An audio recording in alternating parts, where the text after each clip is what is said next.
하나님의 은총을 입은 우리 사랑하는 모든 성도님들, 오늘 이 시간 또 함께 하나님의 말씀과 기도로 오늘 이 하루를 영적으로 시작하는 시간 먼저 가지겠습니다. 오늘 성경 말씀은 사사기 10장 6절에서 16절까지 말씀, 제가 먼저 본문 말씀 함께 읽도록 묵상하겠습니다. 이스라엘 자손이 다시 여호와의 목전에 악을 행하여 바알들과 아스다롯과 아람의 신들과 시돈의 신들과 모압의 신들과 암몬 자손의 신들과 블레셋 사람들의 신들을 섬기고 여호와를 버리고 그를 섬기지 아니하므로 여호와께서 이스라엘에게 진노하사 블레셋 사람들의 손과 암몬 자손의 손에 그들을 파심해 그해 그들이 요단강 저쪽 길르앗에 있는 아모리 족속의 땅에 있는 모든 이스라엘 조선을 쳤으며 18해 동안 억압하였더라. 암몬 자손이 또 요단을 건너서 유다와 베냐민과 에브라임 족속과 싸움으로 이스라엘의 공고가 심하였더라.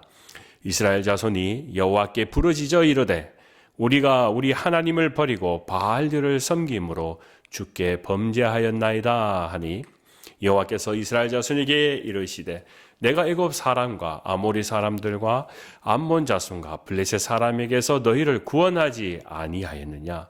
또 시돈 사람과 아말렉 사람과 마온 사람이 너희를 압제할 때 내가 네게 부르짖음으로 내가 너희를 그들의 손에서 구원하였거늘 너희가 나를 버리고 다른 신들을 섬기니 그러므로 내가 다시는 너희를 구원하지 아니하리라. 가서 너희가 택한 신들에게 부르짖어 너희의 환난 때에 그들이 너희를 구원하게 하라 하신지라. 이스라엘 자손이 여호와께 여쭈되 우리가 범죄하여 싸우니 주께서 보시기에 좋은 대로 우리에게 행하려 하시니와 오직 주께 구하옵나니 오늘 우리를 건져내 주시옵소서 하고 자기 가운데에서 이방 신들을 제하고 버리고 여호와를 섬기매 여호와께서 이스라엘의 공고로 말미암아 마음에 근심하시니라. 아멘. 하나님의 말씀입니다. 말씀을 주신 하나님께 감사드립니다. 오늘 또 우리에게 주신 말씀 앞에 기도드리겠습니다. 성령의 오늘 이 시간도 우리에게 여전히 세밀한 음성이 폭포수와 같은 말씀이 오늘 듣는 우리의 모든 귓가에 함께 들려지게 하시고 오직 성령의 음성을 통해 오늘 더욱 하나님의 은총 가운데 시작하게 하여 주시옵소서. 부족한 자가 말씀을 대언할 때 더욱 하나님의 권능의 음성이 이 시간 우리 각자의 심령에 함께 임재하게 하시고 또 기독케 하여 주실 줄 믿사오며 모든 것 살아계신 예수님의 이름으로 기도드립니다. 아멘. 네, 오늘 말씀 1절에는 가나안 땅에 살던 히브리 백성들의 마음과 행동을 다시 설명하는 그런 장면이 있습니다. 이제는 여러분들의 귀 속에 이 말씀이 쏙 들어올 것 같습니다. 다시 여호와의 목전에 악을 행하여 라는 부분입니다. 제가 여러분과 함께 사사기 시작을 할 때 그런 이야기를 했지 않습니까? 사사기에는 한 가지 패턴이 있다고요.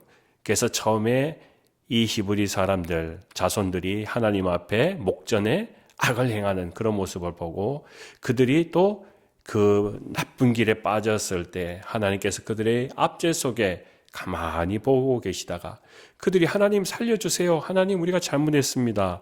라고 고백할 때 하나님께서 다시 한번 마음을 푸시사 그들에게 사사를 통하여서 평강을 주시는 그런 일들을 있다는 이 패턴이 계속 반복된다고 말씀드렸습니다. 오늘 이 성경 말씀에도 여전히 다시라는 단어부터 시작합니다. 여호와의 목전에 악을 행하여 라고 오늘도 여전히 기록되어 있습니다. 이 범죄의 모습이요, 여전히 바뀌지 않고 그대로 있다라는 것을 드러내는 장면입니다. 우상 숭배를 여전히 그들이 따라갔다라고 하는 장면입니다. 제가 한 6살, 7살 될 때, 그때는 제가 너무 어렸기 때문에 아마 타가서도 그때 당시에 이제 문이 닫혀 있었고, 그래가지고 신방을 급하게 하셨는지 저희 아버지하고 저희 어머니가 이제 저를 데리고 한 곳으로 가게 되었습니다.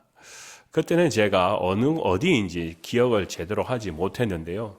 나중에 시간이 지나서 이제 그 장소를 가게 되었는데 다시 가보니까 이 장소가 바로 옛날에 왔던 그곳이구나라는 것을 제가 알게 되었습니다. 그것이 어디냐 하면 바로 소년원이었습니다. 그 당시에 제가 어릴 적에 우리 교회 한 집사님의 자녀분이 고등학생이었는데 폭행에 연루되어 가지고 이 소년원에 입소하게 되었습니다. 그래서 아버지와 어머니가 신방을 갔던 그런 일이 바로 그때 사건이었습니다. 한참을 지나서 그 형님은 소년원에서 퇴소를 해서 집으로 돌아왔습니다. 그리고 교회에서 한두 번 마주쳤습니다. 그런데 어느 순간 또 있다가 나중에 다시 소년원에 들어갔다는 소식을 듣게 되었습니다. 이번에는 강도로 범죄를 저지르다가 연루되어 가지고 또 감옥에 간 그런 사건이었습니다. 형님은 오랫동안 있다가 또 나중에 또 퇴소하게 되었고 또 그러다가 다시 다른 범죄로 이제는 교도소에 가는 그런 일들이 있었습니다. 제가 고등학생이 지나고 난 뒤에 그 형이 이제 마지막 출소를 하는 그런 장면을 제가 보게 되었습니다. 그리고 난 뒤에 형님은 이제 마음을 정리하고 이제 조그마한 니어거를 몰고 이제 장사를 하는 모습을 본 적이 있었습니다. 여러분, 이 법무부에서의 보고서를 보면은요, 범죄한 젊은이들이 출소한 후에 3년 안에 재구금될 확률이 40%에서 50%라고 밝히고 있습니다. 이것은 지금 현재의 문제가 아니라 과거에서도 40%에서 50%의 재구속이 되는 또 구금되는 확률이 있었다라면 이것은 지금도 바뀌지 않다라는 것입니다. 그만큼 과거의 범죄를 잃었던 사람도 현재의 범죄에 연루되었던 사람들도 다시 재구금되는 일들이 허다하게 벌어진다라는 겁니다.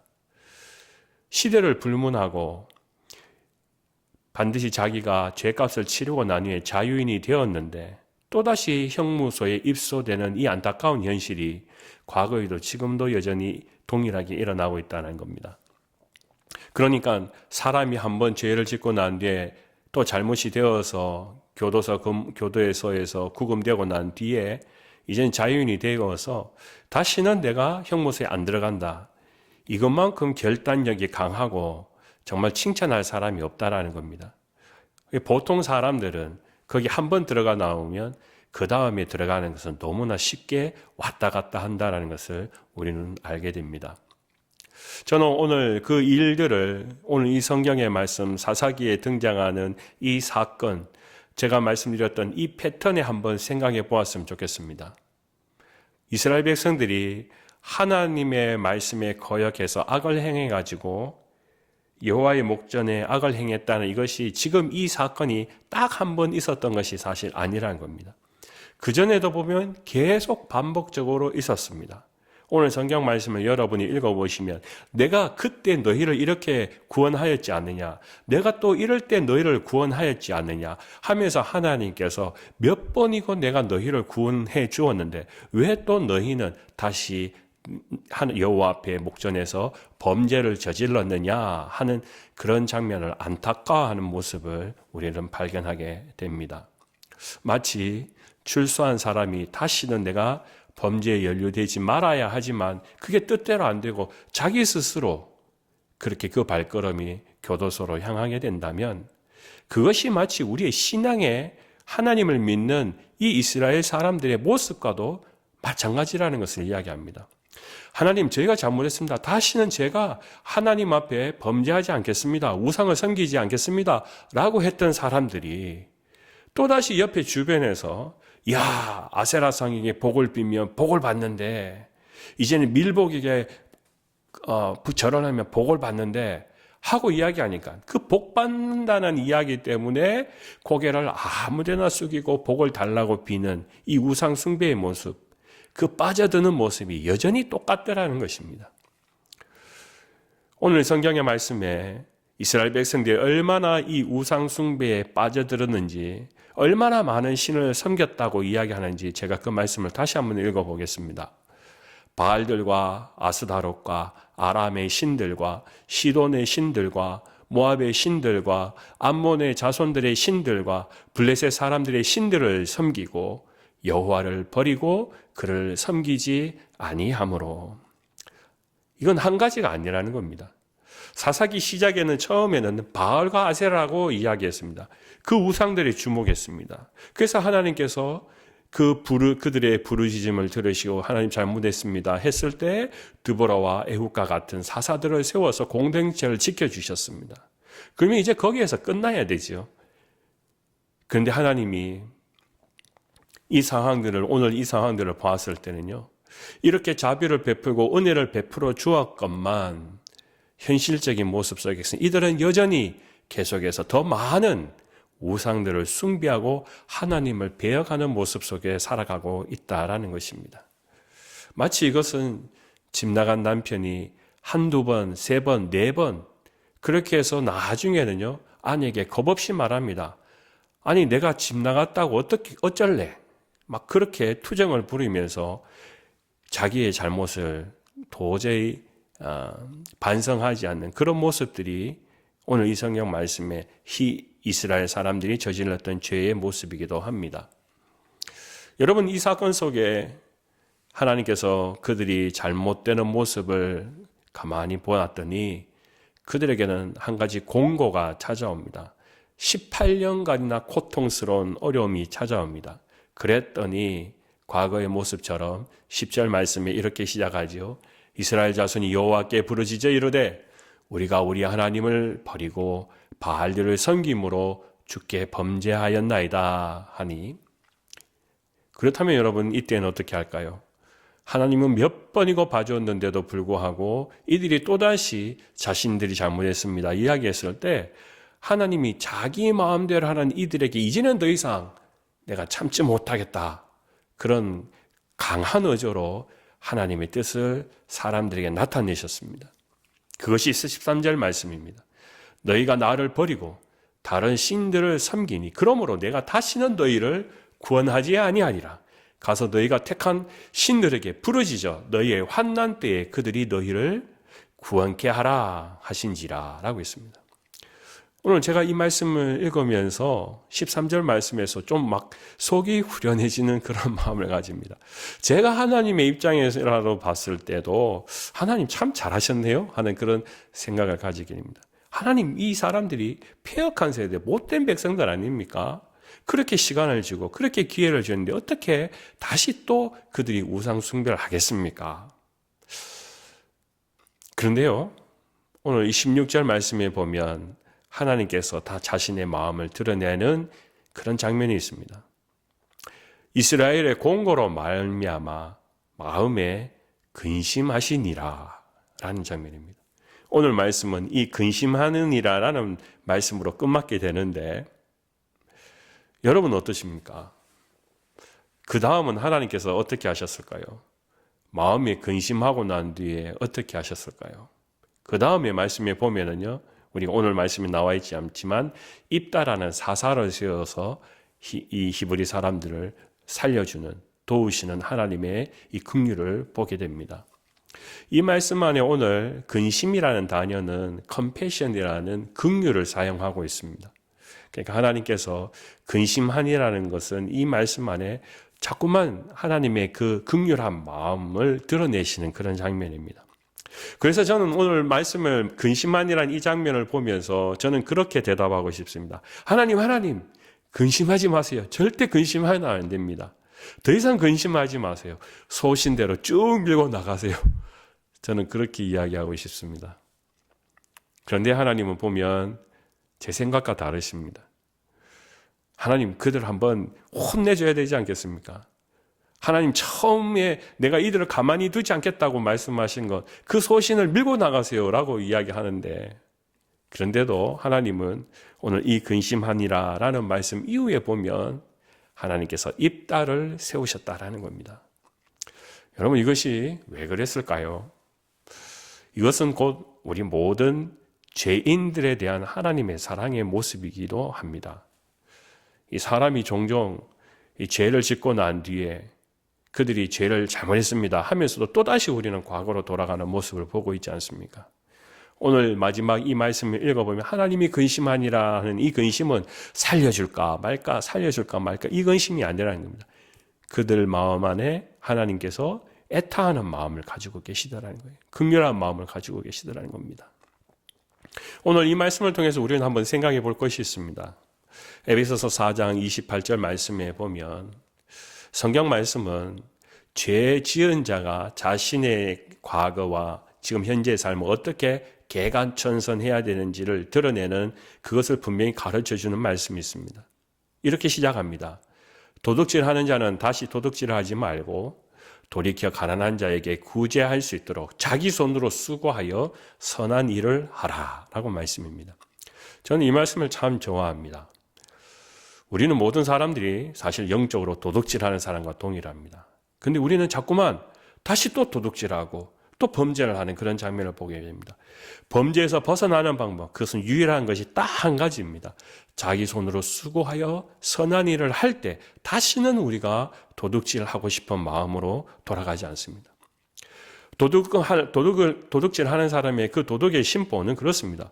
남의 돈이 자꾸만 자기 돈으로 보이는 겁니다. 땀을 흘리지 않고 옆에 있는 돈을 보니까 저 돈만 가져가면 내 돈인데 하는 생각을 가지게 됩니다. 그렇기 때문에 다시 그 과거의 범죄로 연루되게 됩니다.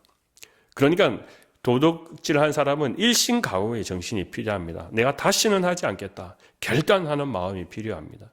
히브리 백성들에게는 이 일신가구의 결단하는 마음이 부족했다라는 겁니다.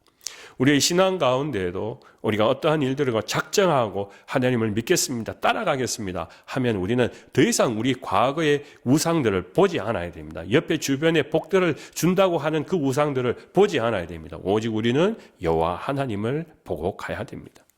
우리가 가는 이 광야길도 마찬가지입니다. 우리는 앞으로만 갑니다. 뒤돌아갈 수 없습니다. 옆으로 돌아볼 시간도 없습니다. 우리가 가는 길은 천천히 가더라도 오직 주만을 바라보고 이 광야길을 걸어가는 것이 바로 우리 이 신앙의 길, 히브리 사람들이 다시 하나님께로 돌아가야 되는 생명의 길이라는 것을 오늘 하나님께서는 저에게 말씀하고 있습니다. 또한 여러분, 우리가 오늘 이 성경의 말씀을 읽으면서 한 가지 기억할 것은요, 하나님의 마음입니다. 하나님은 여전히 오늘 이 말씀에 근심하느니라 라는 것을 말씀을 우리에 통하여서 이야기하는 것이 우리가 어떻게 옆에 있는 사람에게 용서해야 되는지를 우리에게 가르쳐주는 그런 장면입니다. 비록 이스라엘 백성들이 하나님을 멀리해서 똑같은 범죄를 또 저지르고 또 저지르는데 하나님은 왜 이 시간에 또 왜 그들을 용서해 주시냐라는 겁니다. 그냥 한번 다 휩쓸어버리고 없애버려도 되는 하나님의 능력이 왜 그들에게 묵묵히 참고 다시 입다를 통하여서 생명을 연장해 주시냐라는 겁니다. 예수님은 베드로와의 대화를 통하여서 그렇게 말씀하시지 않습니까? 예수님, 제가 형제와 자매를 몇 번 용서하면 예수님은 잘했다 칭찬하시겠습니까? 사람들은 보통 한 7번 하면 많은 사람들이 다 인정받고 야, 너 좀 대단하다 그렇게 하시는데 예수님, 제가 7번 정도만 하면 예수님도 칭찬해 주시겠습니까? 라고 물었습니다. 그랬더니 예수님이 하시는 대답은 아니야, 7번씩 70번 하거라 라고 이야기하셨습니다. 여러분, 그 용서의 대답이 얼마나 무겁고 큰 것이냐라는 겁니다. 사실 베드로도 7번 정도면 충분하다고 생각했는데 7번씩 70번이라는 것은 정말 그것은 그냥 용서의 삶을 살아라 라고 말씀하십니다. 저는 오늘 그 말씀을 생각해 보면 하나님께서 우리의 죄인들을 보셨을 때 그렇게 용서하는 마음이 계셨기 때문에 우리가 지금 이렇게 믿음 안에서 살아가는 것이지, 하나님께서 7번만 용서해 주신다라고 정해 놓으셨다라면 과연 우리가 하나님 앞에, 우리가 그리스도 앞에서 생존해서 살아갈 사람이 과연 몇 명이 있겠습니까? 오늘 이것은 하나님의 그 긍휼하신 마음이 우리 믿지 않는 사람들에게, 또 나와 관계하면서 나를 배신하는 사람에게, 또 우리의 삶을 가면서 관계가 끊어진 사람에게 관해서 하나님께서 가지신 마음이라는 겁니다. 저도 여러분들도 근심하니라 하는 이 단어를 오늘 이 하루 동안 계속 생각해 보았으면 좋겠습니다. 그 근심하니라는 그 하나님의 마음이 무엇인지, 저도 여러분들도 다시 한번 우리 관계 속에 끊어졌던 것, 내가 그 사람만 생각하면 너무 힘들어서 지치고 또 내 마음이 아파한 그 일들을 통했을 때 나는 어떻게 예수님의 마음, 하나님의 마음, 그 근심하니라는 말씀을 우리가 이해하고 또 그것을 삶으로서 실천할 것인가? 그것은 바로 하나님의 용서의 사랑이라는 것, 저도 여러분들 잊지 않고 오늘 저도 여러분들도 이 각오를 통하여서 더욱 복된 하루, 믿음의 하루, 생명의 하루, 그리스도와 동행하는 하루가 되시기를 주님의 이름으로 간절히 축원합니다. 기도하겠습니다. 아버지 하나님, 오늘 이 시간 저에게 하나님의 생명수의 음성을 부어주셔서 하나님의 마음이 되게 하여 주시옵소서. 우리가 하나님이 될 수 없지만 하나님께서 주신 그 은혜와 사랑을 붙들고 하나님이 근심하니라 하는 이 마음을 통하여서 이 세상을 바라볼 수 있는 영적 눈이 되게 하여 주시옵소서. 또한 오늘 이 하루를 살아갈 때 그 긍휼함이 더 보여지게 하시고 말씀 따라 살아가는 귀한 은혜가 있게 하여 주옵소서. 우리가 간구하는 일들 가운데 하나님의 선하신 도우심을 간구합니다.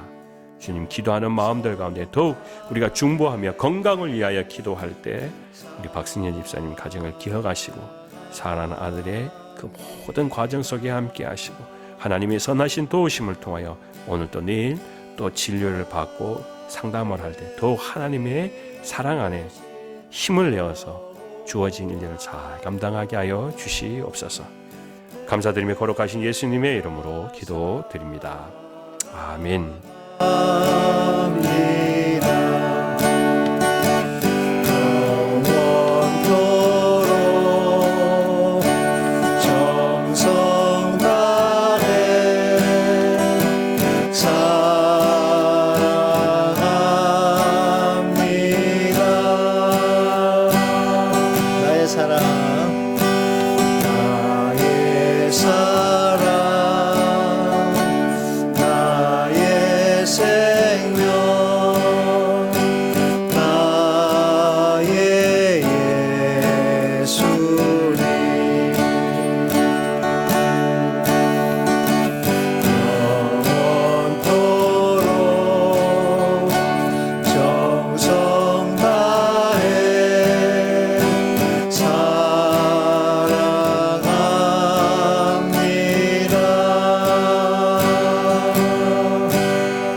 여호와여,